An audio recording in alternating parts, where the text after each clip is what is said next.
Hello my dear student. तो कैसे आप सब? आई होप आप लोग बढ़िया होंगे और सही से पढ़ाई लिखाई कर रहे होंगे। दोस्तों, आज की इस वीडियो में class 10th Hindi chapter number 7 शीर्षक का नाम परंपरा का मूल्यांकन जो कि निबंध है।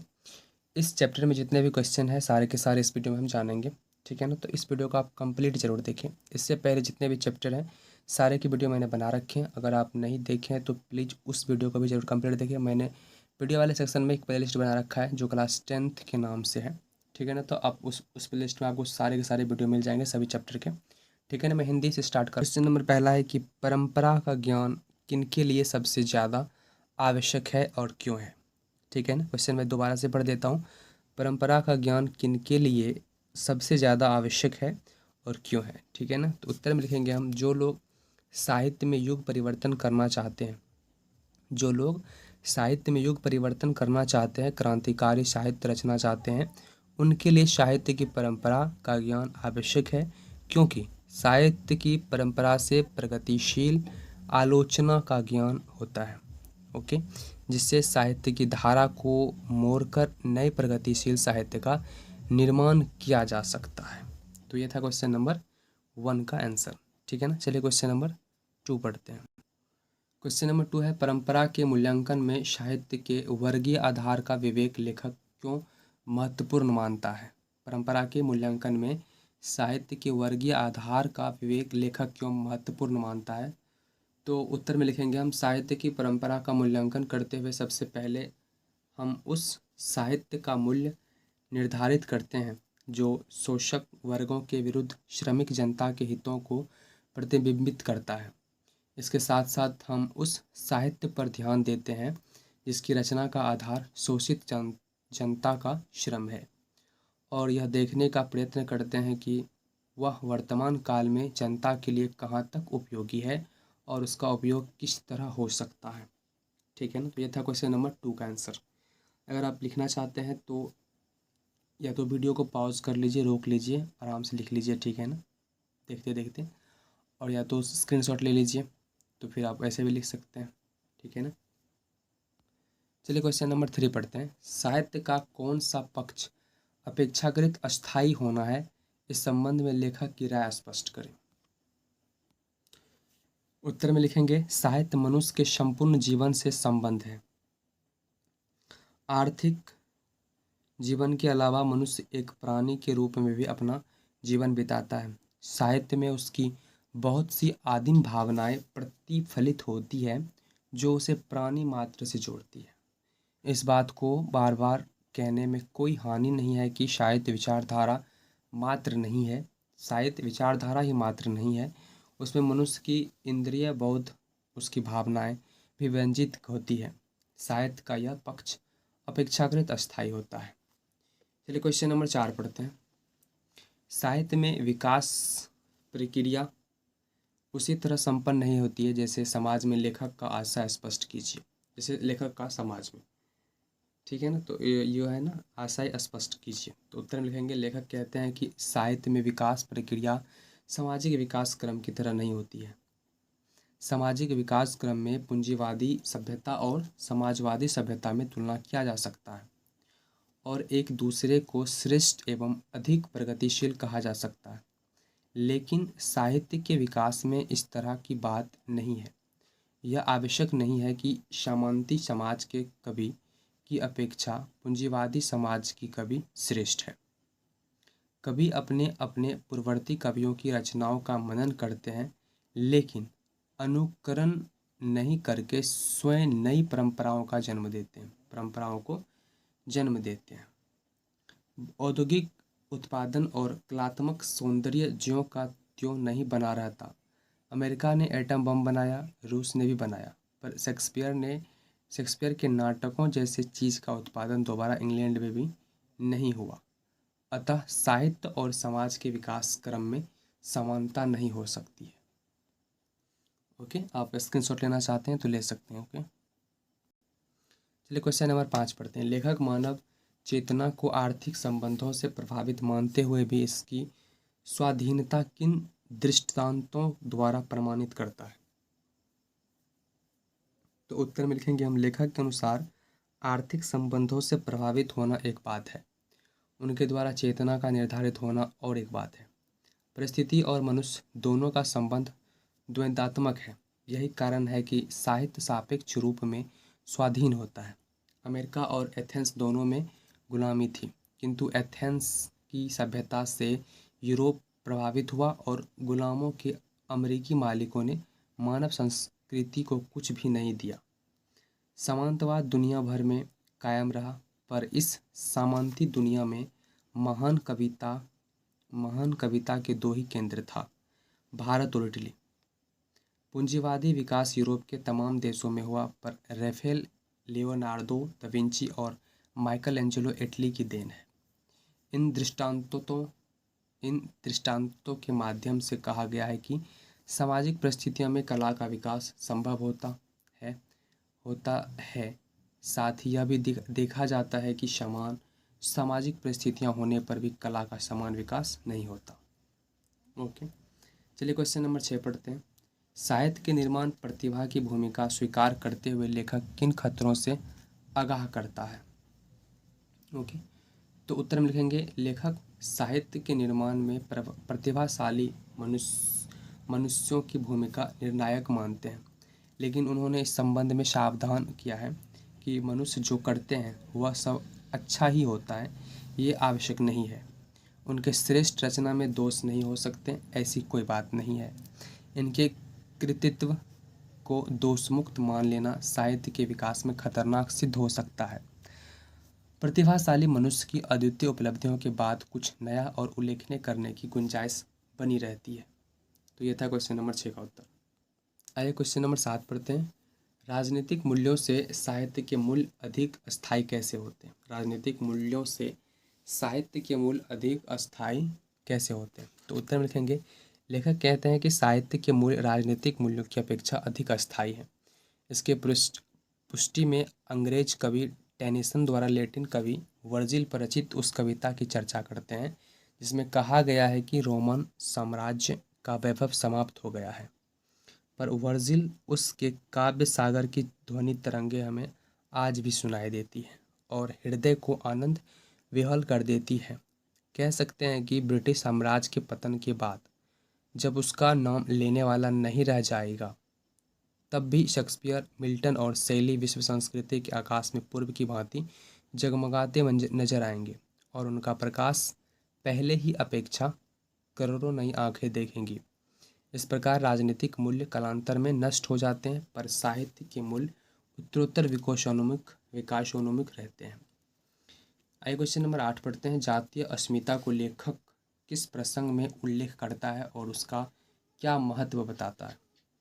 तो उत्तर में लिखेंगे हम, साहित्य के विकास में जातियों की भूमिका विशेष होती है। जन समुदाय जब एक व्यवस्था से दूसरी व्यवस्था में प्रवेश करते हैं तब उनकी अस्मिता नष्ट हो जाती है। मानव समाज बदलता है और अपनी पुरानी अस्मिता कायम रखता है। जो तत्व मानव समुदाय को एक जाति के रूप में संगठित करते हैं उनमें इतिहास और सांस्कृतिक परंपरा के आधार पर निर्मित यह अस्मिता का ज्ञान अत्यंत महत्वपूर्ण है। जातीय अस्मिता साहित्यिक परंपरा के ज्ञान का वाहक है। आइए क्वेश्चन नंबर 9 पढ़ते हैं। जातीय और राष्ट्रीय अस्मिताओं के स्वरूप का अंतर करते हुए लेखक दोनों में क्या समानता बताता है? ओके, तो इस क्वेश्चन का उत्तर में लिखेंगे हम, लेखक ने जातीय अस्मिता एवं राष्ट्रीय अस्मिता के स्वरूप का अंतर करते हुए दोनों में कुछ समानता की चर्चा की है। जिस समय राष्ट्र के सभी तत्वों पर मुसीबत आती है तब राष्ट्रीय अस्मिता का ज्ञान अच्छा हो जाता है। उस समय साहित्य परंपरा का ज्ञान भी राष्ट्रीय भाव जागृत करता है। जिस समय हिटलर ने सोवियत संघ पर आक्रमण किया उस समय यह राष्ट्रीय अस्मिता जनता के स्वाधीनता संग्राम की समर्थक प्रेरक शक्ति बनी।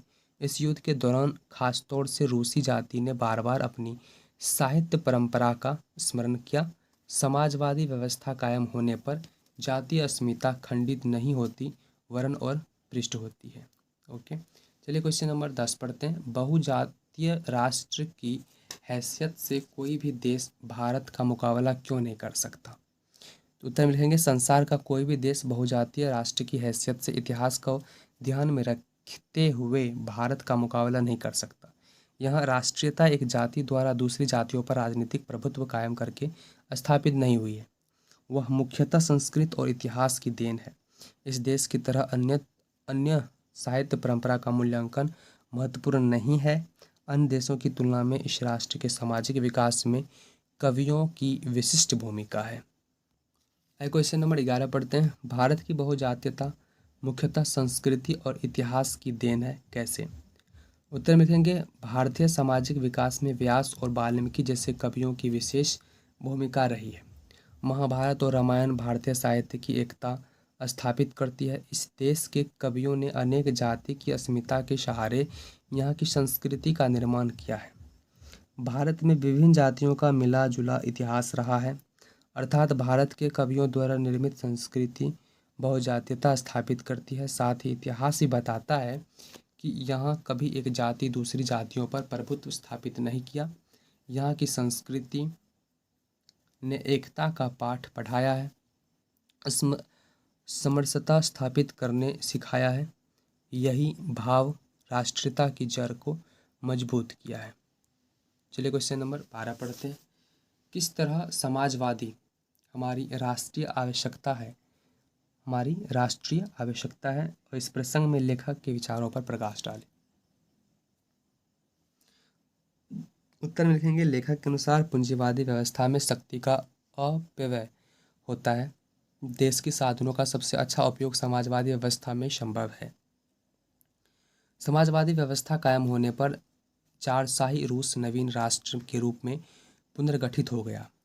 अनेक छोटे बड़े राष्ट्र समाजवादी व्यवस्था कायम करने के बाद पहले ही अपेक्षा अधिक शक्तिशाली हो गए। समाजवादी व्यवस्था जिस राष्ट्र में कायम है वहाँ की प्रगति की रफ्तार पूंजीवादी देश की अपेक्षा तेज है। भारत की राष्ट्रीय क्षमता का पूर्ण विकास समाजवादी व्यवस्था में ही संभव है। वास्तव में समाजवाद हमारी राष्ट्रीय आवश्यकता है।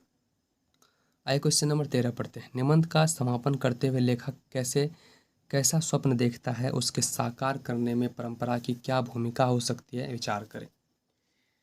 उत्तर में लिखेंगे लेखक भारत में अधिक से अधिक लोगों के साक्षर होने का स्वप्न देखता है।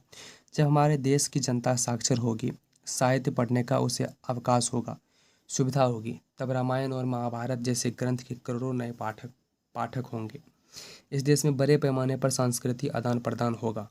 भाषा की सीमा में लोग नहीं बंधेंगे, बल्कि एक भाषा भाषी दूसरे भाषा भाषी की रचना को भी अभिरुचि लेकर पढ़ेंगे। यहाँ की विभिन्न भाषाओं में लिखा हुआ साहित्य जातीय सीमाएं लांघकर सारे देश की संपत्ति बनेगा। मानव संस्कृति की विशुद्ध धारा में भारतीय साहित्य की गौरवशाली परंपरा का नवीन योगदान होगा।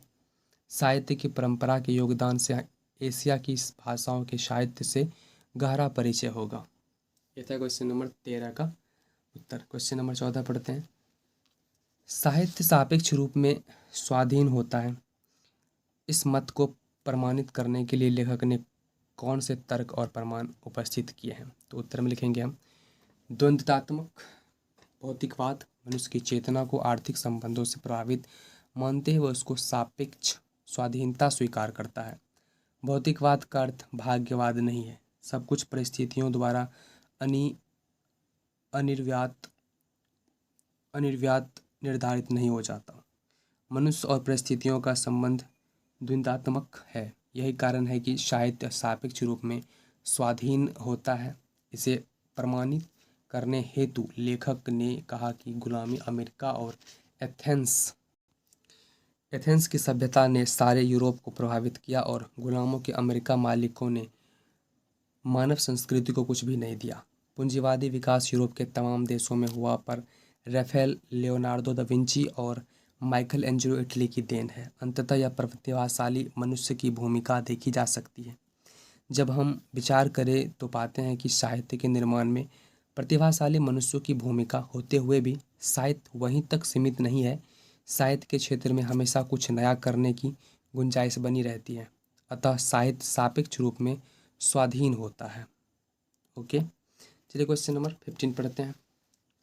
विभाजित बंगाल से विभाजित पंजाब की तुलना कीजिए तो ज्ञात हो जाएगा कि साहित्य की परंपरा का ज्ञान कहाँ ज़्यादा है, कहाँ कम है, और इस न्यून न्यूनाधिक ज्ञान के सामाजिक परिणाम क्या होते हैं? तो उत्तर में लिखेंगे हम, प्रस्तुत पंक्तियाँ हमारी पाठ्यपुस्तक की परंपरा का मूल्यांकन नामक पाठ से ली गई है। इन पंक्तियों का संदर्भ इतिहास और संस्कृति परंपरा से जुड़ा हुआ है। लेखक का कहना है कि जब मानव समाज बदलता है और वह अपनी पुरानी अस्मिता कायम रखता है, तो जो तत्व मानव समुदाय को एक जाति के रूप में संगठित करते हैं, उनमें इतिहास और संस्कृति का अद्भुत योगदान है। इतिहास और संस्कृति परंपरा के आधार पर निर्मित यह अस्मिता का ज्ञान अत्यंत महत्वपूर्ण है। बंगाल विभाजित हुआ है, किंतु पूर्वी और पश्चिमी बंगाल के लोगों को जब तक अपनी साहित्यिक परंपरा का ज्ञान रहेगा, तब तक बंगाली जाति सांस्कृतिक रूप से अविभाजित रहेगी। विभाजित बंगाल से विभाजित पंजाब की तुलना कीजिए तो ज्ञात हो जाएगा कि साहित्य की परंपरा का ज्ञान कहाँ ज़्यादा है, कहाँ कम है और इस न्यूनाधिक ज्ञान के सामाजिक परिणाम क्या होते हैं। उपयुक्त पंक्तियों का मूल आशय यह है कि इतिहास और संस्कृति किसी भी जाति को संगठित तथा प्रगतिशील बनने में सहायक होती है।